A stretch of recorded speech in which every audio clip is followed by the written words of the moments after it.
ইসরায়েলের আকাশপথ দখল করে নিল তুরস্ক। তেল আবিবের দীর্ঘদিনের দম্ভ চূর্ণ করে তাদের গর্বের F-35 যুদ্ধবিমানগুলোকে কার্যত অচল খেলনায় পরিণত করে দিলেন এরদোয়ানের সেনারা। সিরিয়ার সীমান্তে এক অদৃশ্য দেওয়াল তুলে দিয়ে ইসরায়েলকে নিজেদের আকাশেই বন্দী করে ফেলেছে তুরস্ক। অবশেষে আঙ্কারা ও তেল আবিব সরাসরি লড়াইয়ের মাঠে, আর শুরুতেই এরদোয়ানের এ মরণ কামড়ে দিশে হারান নেতানিয়াহু। দামেস্ক আন্তর্জাতিক বিমানবন্দরে তুরস্কের রাডার বসানোর পর ইসরায়েল চ্যানেল 15 স্বীকার করতে বাধ্য হয়েছে সিরিয়ার আকাশ এখন ইসরায়েলের জন্য মৃত্যুপুরী।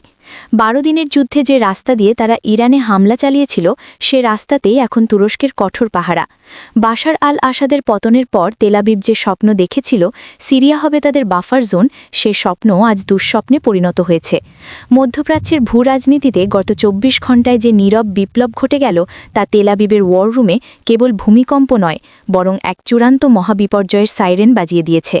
তবে এই মুহূর্তের সবচেয়ে বড় রহস্য হল মাত্র একটি রাডারের সুইচ অন করতে কিভাবে ইসরায়েলের গর্বিত F-35 স্টিলথ বাহিনী সিরিয়ার আকাশে অন্ধ হয়ে গেল এবং তাদের ডানা ঝাপটানো চিরতরে বন্ধ হয়ে গেল। আসাদ তো নেই, কিন্তু জোলানি ও এরদোয়ানের এই নতুন জোট কি তবে ইসরায়েলের আকাশসীমার স্বাধীনতার দাফন রচনা করে ফেলল? ইরানে ঢোকার যে গোপন দক্ষিণ করিডোর দিয়ে ইসরায়েল 12 দিনের যুদ্ধে বাজিমাত করেছিল, আজ সেখানে তুরস্কের পাহারা বসার পর নেতানিয়াহুর হাতে কি আর বিকল্প রইল? রাশিয়ার S-400 যা পারেনি, তুরস্কের নিজস্ব প্রযুক্তি HTRSOকে একাই সে দুর্ভেদ্য নো ফ্লাই জোন তৈরি করে বিশ্বকে চমকে দিল। এবং সবশেষে ইসরায়েল কি তবে এই ফাঁদে আটকা পড়ল, নাকি নিজেদের আকাশসীমা ফিরে পেতে তারা এ রাডার ধ্বংস করার মতো আত্মঘাতী সিদ্ধান্ত নিয়ে তৃতীয় বিশ্বযুদ্ধ ডেকে আনবে? শুরুতে আসা যাক সেই গেম চেঞ্জার মুহূর্তটির বিশ্লেষণে, যা ইসরায়েল জেনারেলদের রাতের ঘুম হারাম করে দিয়েছে।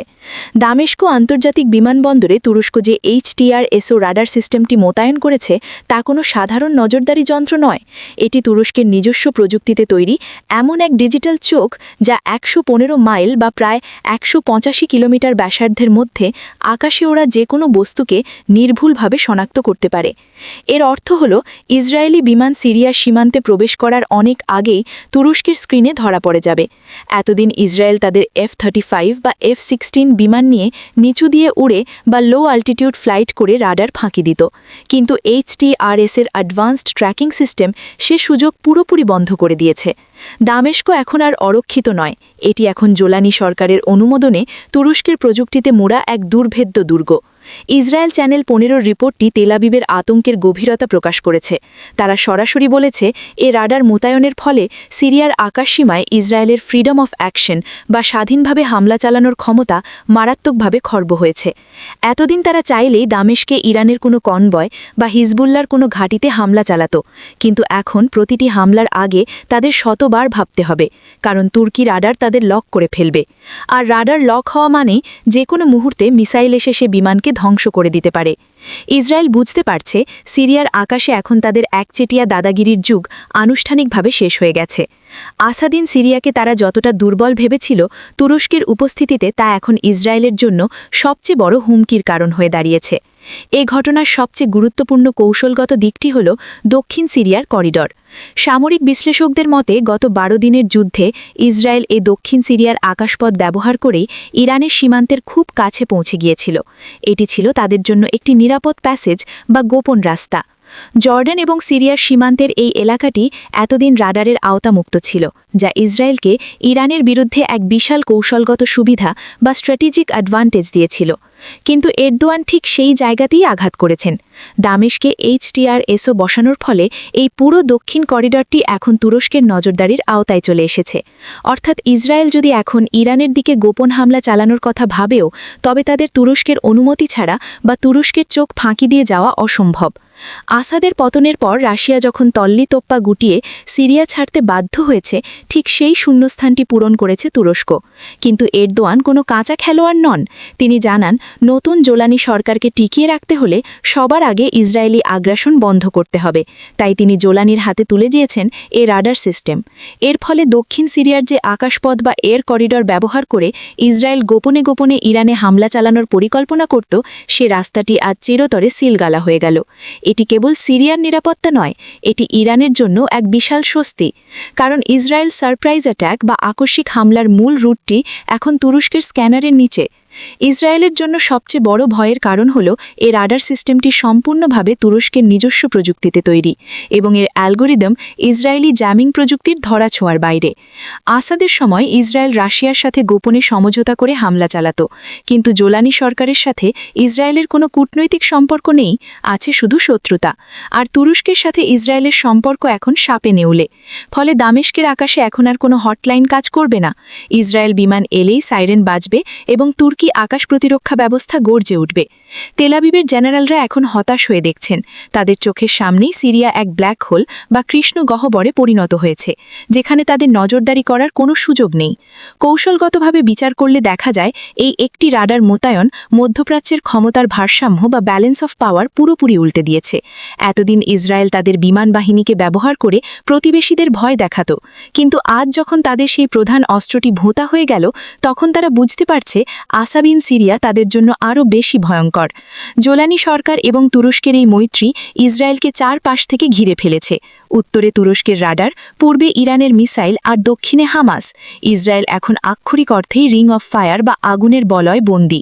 এরদোয়ান প্রমাণ করলেন আধুনিক যুদ্ধে সবসময় মিসাইল ছুটতে হয় না, মাঝে মধ্যে সঠিক জায়গায় একটি ডিজিটাল চোখ বসিয়েও শত্রুকে প্যারালাইজ করে দেওয়া যায়। HTRSও কেবল একটি যন্ত্র নয়, এটি সিরিয়ার সার্বভৌমত্বের নতুন প্রতীক। ইসরায়েল এতদিন যে ফ্রিডম অফ অ্যাকশন বা যথেচ্ছ হামলার স্বাধীনতা ভোগ করত, জোলানের সিরিয়ায় তার দাফন রচিত হয়েছে।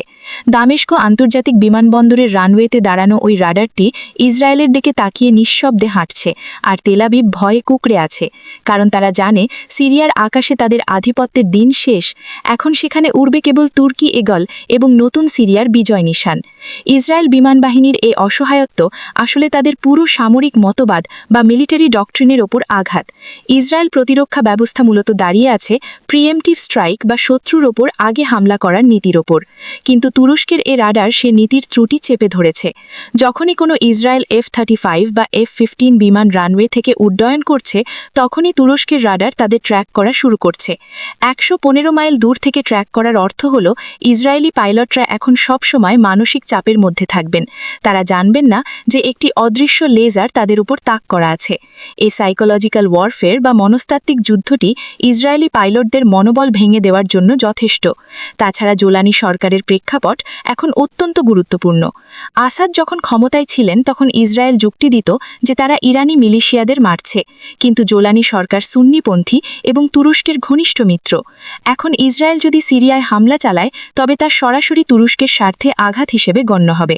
আর তুরস্ক এখন ন্যাটোর দ্বিতীয় বৃহত্তম সামরিক শক্তি। এরদোয়ান খুব পরিষ্কার বার্তা দিয়েছেন, সিরিয়ার আকাশ এখন তুরস্কের প্রটেক্টিভ আমব্রেলা বা সুরক্ষা ছাতার নিচে। এ ছাতা ফুটো করার ক্ষমতা ইসরায়েলের নেই, অন্তত আমেরিকার সরাসরি সাহায্য ছাড়া। কিন্তু বর্তমান বৈশ্বিক পরিস্থিতিতে আমেরিকা কি ইসরায়েলের জন্য তুরস্কের সাথে সংঘাতে জড়াবে? উত্তর হল না। ইসরায়েল এখন এক গভীর সংকটে। তাদের সামনে দুটি পথ খোলা।